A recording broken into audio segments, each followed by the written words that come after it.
The film starts with an exposition. A voice tells the story of a boy who once had a special wristwatch that could control yokai or spirit entities. According to the legend, the boy lost the ability to see yokais. The watch was cast into oblivion until the day came when it was needed again. The scene jumps 30 years into the future. A boy named Toma wakes up and sees text messages from his parents informing him that they will be late working again. He does his morning routine and leaves. Suddenly 3 ghostly entities follow him. Our protagonist Natsum is late for school. While she is running, she stumbles upon a group of panicked people. She discovers a young boy drowning in a nearby river and jumps in to save him. After saving the boy, she goes on with her day and heads to school. She remembers almost drowning as well when she was a kid.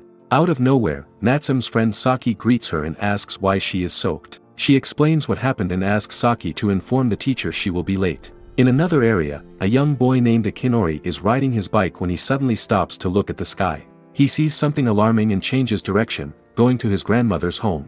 Akinori and his grandma discuss the presence of a large violet moon in the sky. Grandma explains that the moon indicates the arrival of an extraterrestrial yokai race called the Anamaro. They agree that something must be done, or the Anamaro may destroy the world. Grandma explains that only powerful yokais are capable of stopping the Anamaro. However, a device called the Yokai Watch is needed in order to summon powerful yokai. Grandma gives Akinori a homing device, and he sets out in a hurry to find the Yokai Watch. The next scene shows the world of the yokai. The new ruler, Kaira, talks to his subordinate about the lack of support he is receiving from other yokai. They conclude that the previous king, Enma, is still beloved by the yokais. The scene cuts to Enma in his prison. His subordinate Nurari arrives, and they discuss the looming threat of the Anamaro. The two discuss the existence of the Yokai Watch. Enma reassures Nurari that the Yokai Watch has already been found and is only waiting for the right wielder to come. Back in the human world, Toma is followed by 3 Anamaro. He stumbles upon 3 bullies who assault him. After getting beaten up and robbed, the 3 Anamaro appear and lend him their power. Using his newfound power, he retaliates against the bullies and easily beats them. The Anamaros use Toma's sadness to their advantage. They get him to agree to become the wielder of an evil weapon called the Kigen Gear, a tool used to manipulate monsters created by the Anamaro. The Anamaro promise Toma that he will become their leader and he will no longer feel unimportant and unseen. Toma promptly creates an army by infecting other humans with Anamaro, turning them into monsters. The next scenes shift from one location to the other.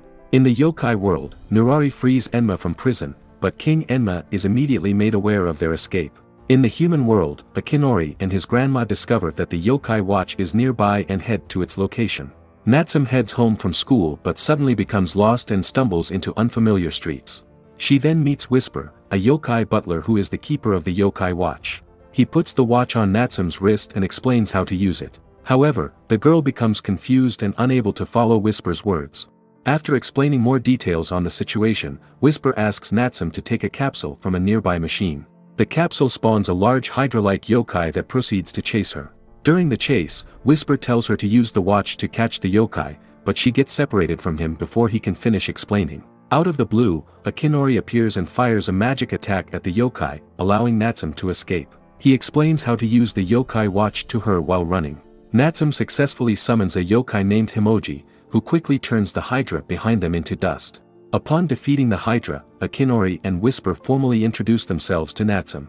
The girl expresses her disinterest in joining forces with them and hands the watch to Akinori. Despite Whisper explaining the threat of Anamaro, Natsum refuses to believe him and leaves. Upon arriving at her home, Natsum finds her brother and mother have been transformed into monsters. She runs out of the house and stumbles into more monsters. Whisper arrives just in time to give her the yokai watch again. She then summons the yokai she defeated earlier, called Mike-Chi. But this time, it takes a humanoid form.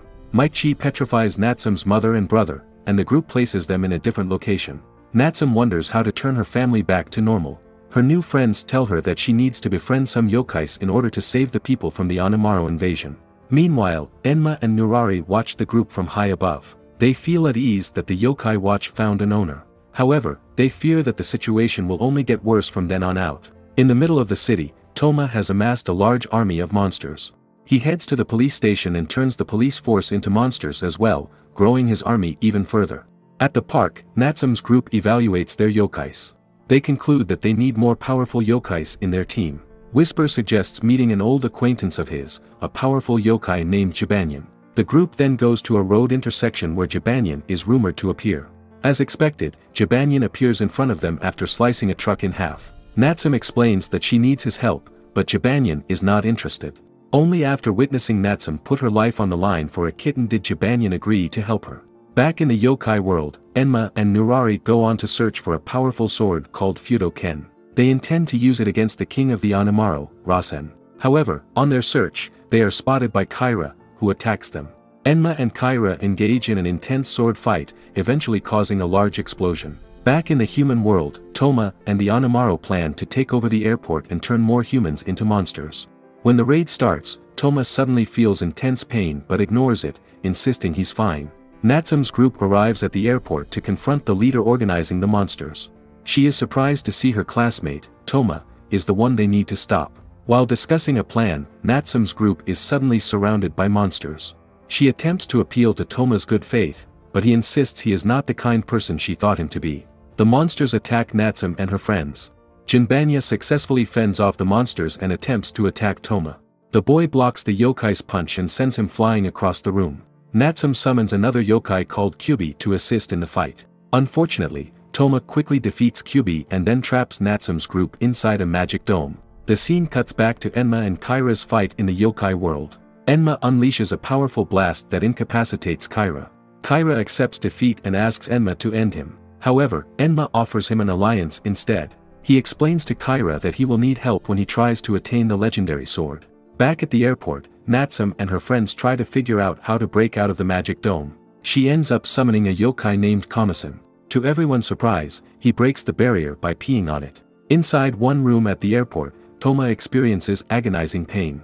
One of the Anamaro believes that Toma is suffering because, deep down, he still has a good heart. His body is trying to reject the evil Kigen gear. An Anamaro tries to dispose of him, but Natsum's group arrives just in time to save him. Back in the yokai world, Enma attempts to pull out the Fudo-ken from a rock but fails.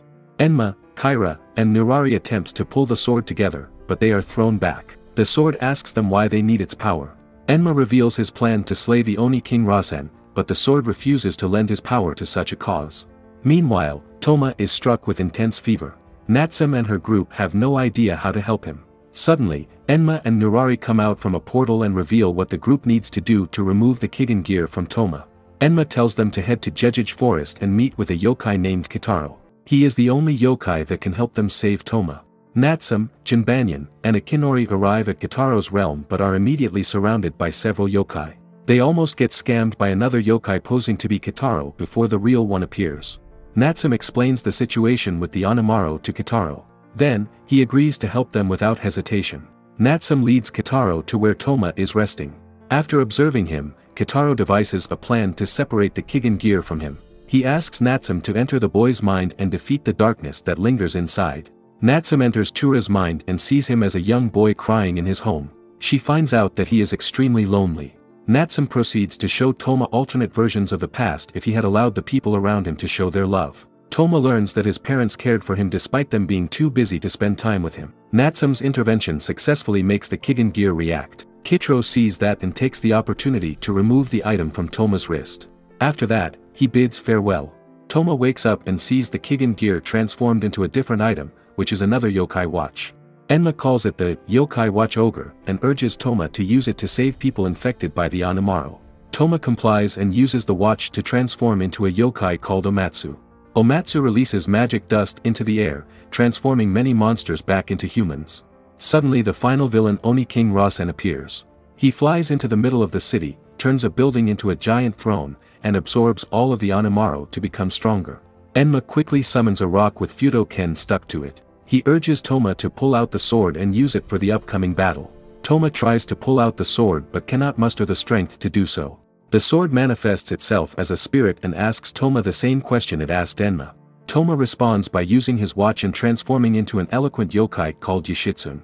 The yokai answers the question put forward by the sword, telling it that he does not seek power but harmony. The sword accepts this answer and agrees to lend its power. After absorbing enough Anamaro, King Rasen gets up from his throne and starts destroying his surroundings. He tries to attack Natsum and her group, but Enma and Nurari block his attacks. Unfortunately, doing so encased them in ice. Natsum, Toma, and the others psyche each other up and prepare to face off against King Rasen. Rasen looks at them with amusement before summoning 3 giant specters. Toma uses his watch again and transforms into a yokai with 6 arms called Gomen. He defeats the 3 specters with ease but is quickly swatted down by King Rasen afterward. Jinbanyan and Kamasan rush toward King Rasen, but their attacks do no damage to him. Maichi attempts to fight as well but is quickly incapacitated. Rasen attempts to throw 3 boulders into Natsum, but a Kinori blocks them with magic. Toma transforms into another yokai called Benkei and attempts to block a large sword plunge by Rasen. Unfortunately, Toma fails to endure the attack. Rasen then picks up Natsum and throws her into a nearby river. Before Natsum can drown, a dragon yokai called Sairyu saves her. Sairyu explains that Natsum had saved him when he was a child and thus felt gratitude towards her. He also gives Natsum 3 items that would allow her to summon more powerful yokai from Sairyu's lineage. She summons them all, and they attack Rasen in unison. A few meters from the battle, Kyra arrives to free Enma and Nurari from their icy prison. Meanwhile, Natsum's summons manages to eliminate Rasen. Unfortunately, what they destroyed was only his outer form. The Oni King comes back with a different appearance. Toma steps forward once again. This time, he uses the Fudo Ken and infuses it into his yokai watch. He transforms into an extremely powerful yokai called Fudo Mule. Fudo and Rasen begin an epic battle, and they seem to be of equal strength. Kyra and Enma merge together to provide support in battle. Their combined form manages to trap Rasen in magical chains.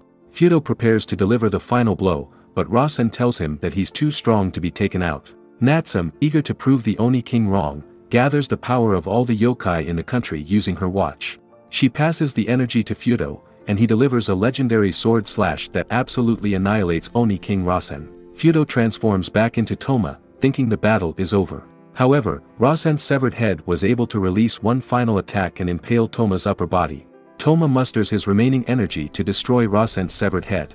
Back on the ground, Toma thanks Natsum and Akinori for being his friend before taking his last breath. Everyone is moved to tears. Fortunately, 3 stray Onamaru appear. The ones who treated Toma as a real friend when he was under the influence of the Kigen gear. These 3 sacrifice themselves to cure Toma's wound and effectively resurrect him. Natsum and the others are overcome with joy seeing Toma conscious again. Everyone involved in the battle against the Onamaru eventually returns to their normal lives. The good yokais decide to go on different paths. Toma began spending more time with his parents. Natsum does the same. The threat of the Onamaru is no more.